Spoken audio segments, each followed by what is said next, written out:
Hi, everyone, and welcome to the Total Education Celebrity Show. I'm the host of the show, Neil Haley. You can go to my website, TotalTutor.net, for more information. Twitter, Total Tutor, Neil S. Haley, Facebook on the SimplyG Media Network, and it's the Insightful Players series.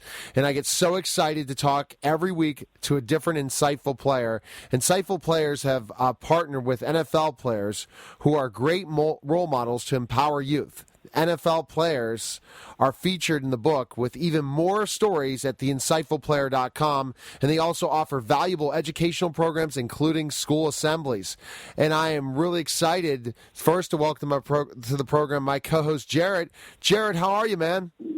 I am doing great. This is our first interview, I think, since the new year with the Insightful series. And, you know, what we consistently learn from these players, these young men, is that they have performed professionally in a role that goes beyond needing to be perfect, and then after they leave that profession, they embark on another career that really totally redefines who they are.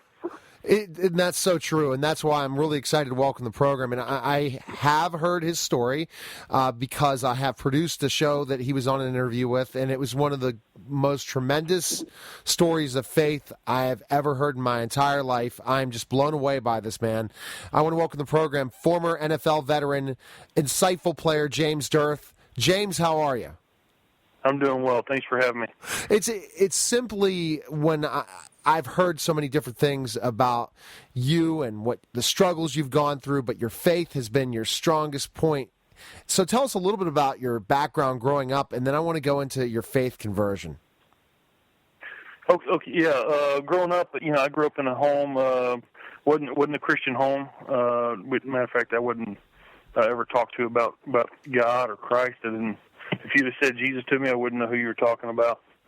But my home, it was a loving home. My parents loved us, and it was all about sports. It was all about competition. Who's the best, and that's something that grabbed me at an early age. And so at 5 years old, I told my dad I was going to play in the NFL, and it was all business for me. And I don't know, how a young kid at that age makes a decision and sticks with it. And my only guess, it could be, it was just God guiding my steps. And but yeah, I grew up, and soon competition and sports became my passion, and it became a problem.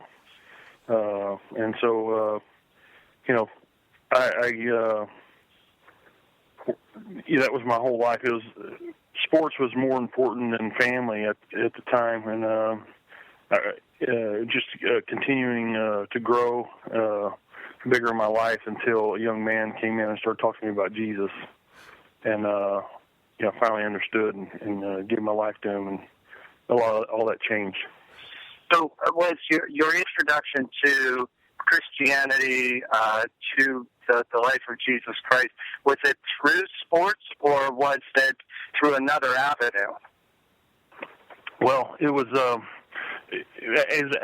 kind of through sports. I had this young guy my age. He came in and started talking to me about this guy Jesus, but he never played sports, and he used sports as a way to get to me, because he decided he was going to play football, and he won't mind me saying this, but he's one of the clumsiest guys I've ever been around. And like, if he ever walks into a room, he's going to break something. And I love this guy. He's like a brother to me, and he laughs whenever I say it too, because we really had nothing in common, and the only thing we really had in common was him. We became friends. I mean, he showed me, redefined what friendship was to me, and he was a guy that liked to study. He was into his books, and he loved Jesus. And I was a guy that was all about sports, and I used the books to help me keep playing. So, but yeah, he redefined for me what friendship was, and really gained my respect really quickly, and to the point where you have no choice but to hear what he has to say. We're talking to James Dearth from the Insightful Player series, Insightful Player, and we're talking about your faith conversion. And James, once you're at that point in time where he approaches you, and you said he was a clumsy guy that wanted to learn sports specifically enough, what age were you, James, when he approached you? I was a senior in high school. It was actually right before my senior year during that summer, and he starts asking me about certain things that have to do with Christianity, and I had no idea what he's talking about, and really wanted him to stop talking to me. So he said, "Hey, do you guys have FCA?" And I said, "I think we got one of those." And I had no idea what he's talking about. And come to find out, the next day he had talked to our head football coach, and they got FCA started up. And he didn't, hammer me and say, "Hey, you idiot, you don't know what FCA is." He just said, "Hey, we got FCA going. You ought to be part of it." And just really loved on me, helped me with English and some of the academics that I was struggling with, and just really went way out of his way to be a friend to me, and when I wasn't somebody to be a friend to. So really unbelievable young man who was the real deal. He showed me who Jesus was. Tremendous. And when I hear about these stories, and I listen to you, and I say, the later the faith conversion story, Jarrett, the more powerful, especially growing up not being really a Christian, Jarrett. You have to be blown away to know that it started as a senior in high school. When you're going to be blown away throughout his life journey of his trust in Christ. But Jarrett, that's tremendous. It is, and I think there's no question that like me, those that come to faith, that come to believe at a later point in life, feel much different about their position in life and about their faith. And if James, anything like me, there are those moments because of coming to this later in life where self-doubt begins to creep in as adversity begins to creep in. When everything's going great, it seems like it's much easier to give glory to God and Jesus. It's when the great times, the times that we feel so blessed begin to fade, that at least in my life, I begin to fall back on some self-doubt. Your thought on that, James? Yeah, you know what? I think it's most everybody. I'll just tell you, early in my the week I gave my life to Jesus, I was in high school. We were in the playoffs, and I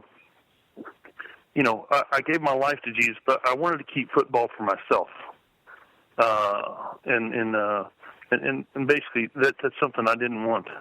I wanted to have control over that. I didn't want God to have no part of it, because I really didn't understand what it meant to give your whole life to Christ, and it's. But God really showed me really quickly. I ended up tearing my ACL in the first quarter in the playoffs, third round of playoffs, and I was really upset. I kept going back on the field because I wasn't going to let nothing, take that away from me. I wanted to win the state championship. And so I ended up blowing my knee. It collapsed only 5 times in the course of the game, and that was just between the first and third quarter. And I remember laying there on the ground, and I was looking up in the air, and it was as if God was saying, "James, I need you to understand this. You're on your back and you're looking up, and I want you to see who God is. I'm bigger than football, and if you're going to give your life to me, you don't just give your life, but you give everything in it to me as well."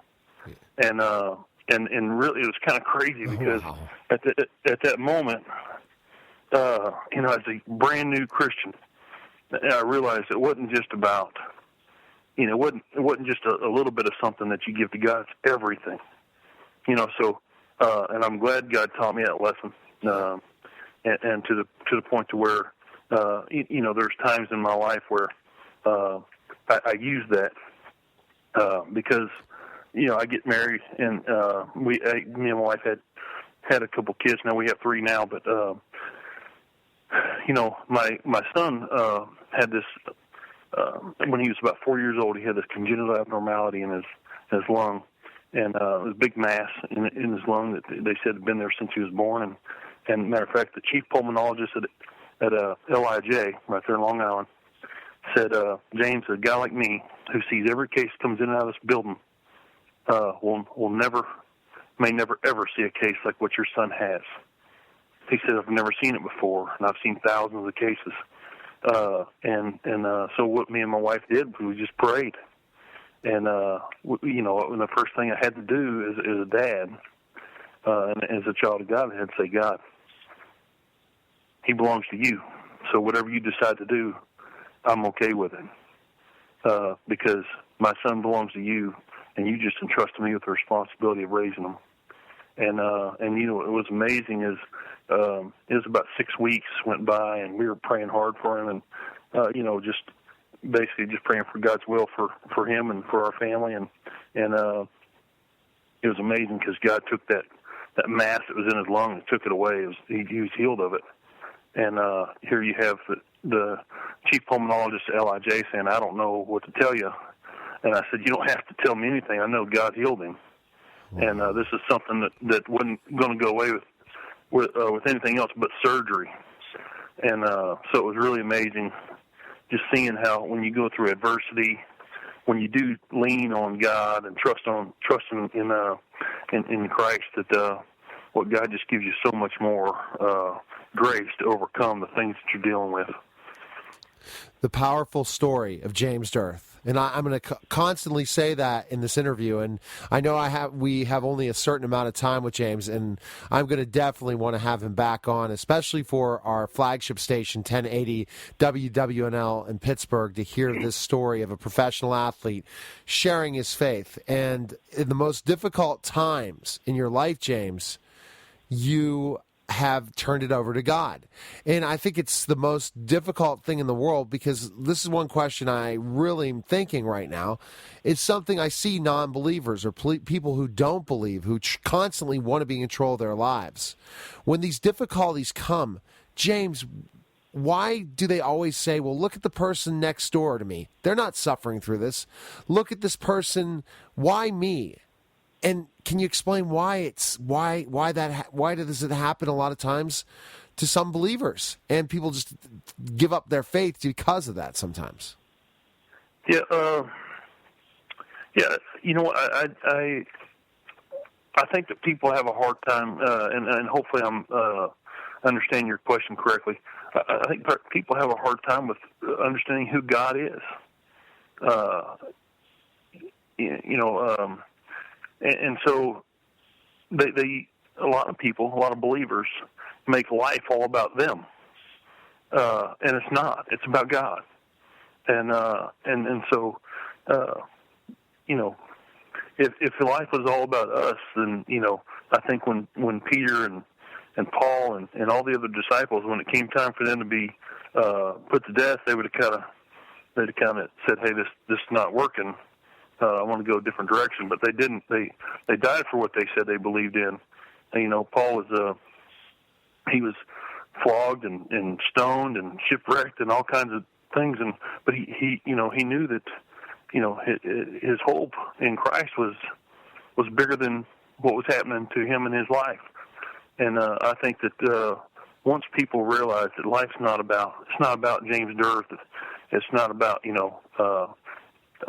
anybody else. It's about Jesus Christ, and yes. Then I think that people wouldn't leave their faith, and to get the unbelievers to realize that. That's the hard part, because I think that their eyes need to be opened to those things. And I know Jarrett has a lot of questions, and I do as well. But we're about to take a break, and the one point I'm going to make before we take the break is to be a Christian is to be Christ. And if we're not Christ in the middle of the world, doing his will and dealing with the suffering that Christ dealt with in his life and his disciples and saints, we're not going to where our ultimate goal is heaven. When we get back, more Total Education Celebrity Show with James Dearth, Insightful Player, on the Insightful Player series powered by SimplyG Media, and my co-host Jarrett. We'll be back in just a moment. We're back to the Total Education Celebrity Show on the Total Education Network, powered by the SimplyG Media Network and the Insightful Player series. Go to insightfulplayer.com, simplyg.com, and my website, totaltutor.net, and enjoying the conversation because to hear a man of faith, and honestly, my faith is very strong, but for James to be able to share it on our international airwaves is just completely powerful because he's telling others. And when you hear more of the story, it's amazing. So I'm going to pass it back over to Jarrett so far. Very powerful, but I know you're not surprised being he's an insightful player. Absolutely not. And I'm going to kind of bridge that component of the first injury. Now, this injury was in high school, correct, James? That's right. Okay, so this is a serious injury that I'm guessing really kind of impacted your direction that you went after graduating from high school and college with an ACL injury like that. What you've now devoted your if not devoted, you've at least had that conversation with God, with Jesus, about committing more of your life than what had already been done. Now you're facing this injury. What direction are we looking at? What happened to you with college recruitment after this injury, and how did your faith provide you with the strength and support to deal with it? I was being recruited by a lot of people at the time. I was a quarterback, and I was 6'4", 240 pounds in high school, and can throw a football 85 yards. So, I was being looked at from a lot of schools, and when I injured my knee at that time, and the Lord said to me what He said. It was as if I couldn't do anything but say, you know what, Lord, I'm sorry for making this about me, and so at that point it was it was all about trying to do my best living for the Lord and just trusting in Him, because I still knew. It's kind of crazy. I can't even explain it. All I can explain is the only way I can say is it was that God did it, and I still knew that I was going to play in the NFL. So I just I prayed about the decisions that I was making and the schools I was going to, and the Lord just kind of directed my path from there. Were you able to stay with the college that was your maybe the front running choice as you were, preparing to leave high school and before the injury? No, actually, I had to. Those colleges, all those colleges that were recruiting me, they stopped recruiting me. Yes, because that's back then, actually what I was going with. ACL injury was rough to come back from, and so I had to go with other schools I wasn't normally going to visit. A lot of them were Division II schools and Division I AA schools, and my dream was to play, big time football, and that was Ohio State or, University of Texas and schools like that, which were no longer recruiting me anymore. Wow. So when that's happening, what college did you decide on, and was it hard, or you just kept staying with your faith even though you did not get that dream, what you worked on your whole life to be a starting quarterback at a major college university, and now you're going to take another role and continue to play football, but for a smaller school? Yeah, so I ended up going to Tulsa, Oklahoma, and I went there because the head coach was a deacon in his church and was a godly man, and I just told him, I said, look, I'm a new Christian, and I need to be around some good men, and he did. When he said, look, James, I'm going to put you with some of my best guys, and you're not going to have a problem. You can always come to me. I'm a believer as well, and So that made the decision for me really quickly that Tulsa, Oklahoma was going to be the place for me. And it was amazing because God was faithful through the whole thing. I went there. I started in the spring in 95, and I finished in the spring in 96 at Tulsa. But, God was amazing because Coach Rader had put me with a bunch of Christian men we had a little suite there, and put me with a bunch of Christian men, and that's where the Lord grew me into a man. That's the day. I remember the day that I became a man, and it's completely God. He put me with a bunch of mature young men at Tulsa, Oklahoma. We talked about the Lord every day till 4 a.m. sometimes, and those guys held me accountable, made me do my schoolwork, and it was really amazing. And that's when I decided that I was going to do whatever I had to do to be a man of God. Wow. That's what I have to say, Jarrett, and I'm sure you could say that as well. Yeah, sometimes fewer words are much stronger, and simply incredible. Wow. I mean, they can provide much more meaning than a much longer sentence. Absolutely, definitely. So right now, James, you go ahead and you're playing at Tulsa, University of Tulsa, correct? And what position are you playing? Because you're no longer a quarterback, correct? Well, actually, I was a quarterback at Tulsa, and so during camp, the whole spring I was a quarterback, and during camp of the fall of '96, my grandmother passed away, and I went to the funeral. And I got back, the coaches had asked me to play fullback because the fullback they had was 6'3" and 198 pounds, and they said, well, he can't block Daryl Gardner. And I don't know if you guys remember who Daryl Gardner is, but he's 6'7" and about 317 pounds. He's just a monster. And they were sure that you could block him. Yes, because earlier in 2 days I ran over one of the linebackers. Because I weighed about 250. Okay, all right. I knew you were big, but I didn't think you were that big. So, yeah. But I guess heart and technique can certainly accomplish quite a bit. Right. So yeah, I end up playing fullback and played the whole year at fullback at Tulsa, and then they moved me back to quarterback in the spring of '96, and I went through spring ball at quarterback at Tulsa, and then I actually, the Lord told me to marry my girlfriend, and so I was kind of confused about that. I had a strong brother that was there at school with me, and he said, James, we're going to pray and we're going to fast about this. And I didn't know what fasting was. I was still a new believer, and he showed me. And we went off to this camp, and this Christian camp, and we fasted the whole time, and we prayed the whole time, and God made it clear that I was supposed to go home and marry my wife. Oh, wow. Okay, so that happens, and you continue playing quarterback all through college at Tulsa, or do you move to another position before you go to the NFL?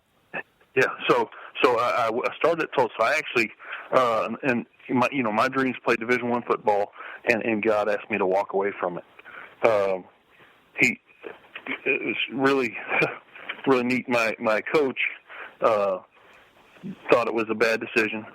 He didn't think I was thinking properly, but I knew that what God was telling me, and so without knowing where I was going to go, I left Tulsa, Oklahoma, and married my wife, and started looking for another school. And then I found a school at Tarleton State University. It's a Division II school in Stephenville, Texas, and they offered me a full scholarship. And so I went to Tarleton. I played a year of quarterback. I was a backup there, and then my last 2 years I played tight end. But everybody, when I made the decision to leave Tulsa, my dad, everybody thought I was throwing away my NFL opportunity, but God was telling me just have faith. And what's amazing in this, Jarrett, and we're going to have a part two. I've not had a guest on that. I said, you know what, not even second, we're going to have a part two with James Dearth because it's just not enough time. It's just tremendous, Jarrett. And what I think that what James brings as an insightful player is just tremendous. So, James, what does it mean to you to be an insightful player? You know what, it's